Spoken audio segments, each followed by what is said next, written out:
We've been farming down here in Suffolk now for nearly 70 years. I've got one brother and two sisters all work in the business, and mum and dad are still very much involved. It's very much a family business.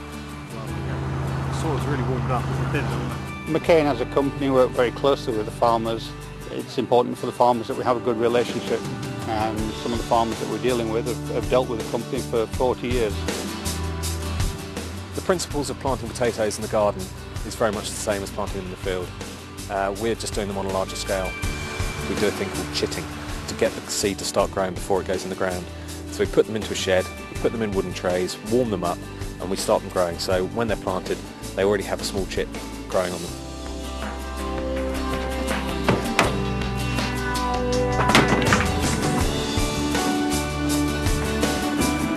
The reason we're growing these potatoes here is that we're on very sandy soil, which allows us to start very early on in the season. So here we are quite early in the year. We're not forcing the land, and that way we can grow the crop earlier, and then we're ready for the crop to be harvested in August when the canes are ready for it. We've got to work with the weather, we've got to work with the environment, we've got to work with everything around us. And what we do is very visible as well, so we need to do it right, we need to do things properly, and we need to look after the environment. When we started growing the potatoes in the shed, we started the process of the growing. At that stage they don't require water. Then we put them in the ground, and as they've started to grow, they grow the foliage. So they're growing the green top, and then when it starts using the sunlight is when it starts needing moisture. And the moisture is actually going into creating the potato which you'll eat at the very end.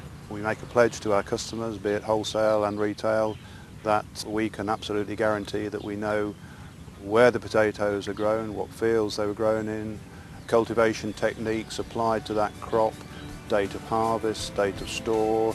We have that pledge, and we keep that pledge to our customer base. It is important. The situation today is ideal. We've had wet, and we now have got glorious sunshine, and it's fairly still. So it's a mixture of water and sunshine in the right quantities.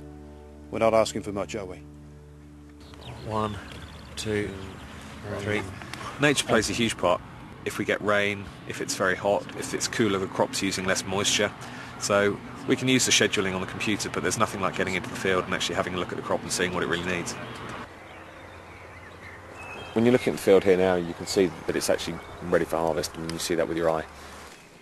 You can then find out more by digging below it to see what's underneath. We're looking for numbers of tubers on the plant, size of tubers, but as things start to die back, you'll then start to look at dry matter. We test with a hydrometer reading, and once they get over 20% dry matter in the crop, we then know we're getting ready for harvest.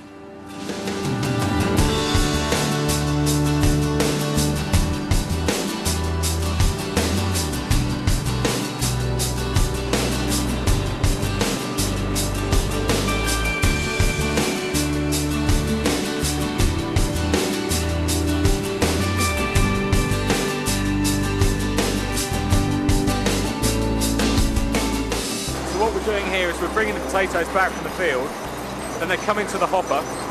When they come on the hopper, they're actually going over some coils. With the coils, that's just taking the first part of soil out. We're taking out stones, anything that's the wrong size, the wrong shape, and maybe green or damaged. So if we've got green potatoes, we don't want to be creating green chips.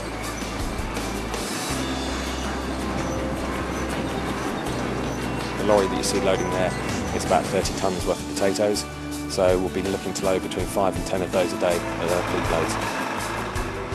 What we've been loading today has actually been really good. The quality's been great.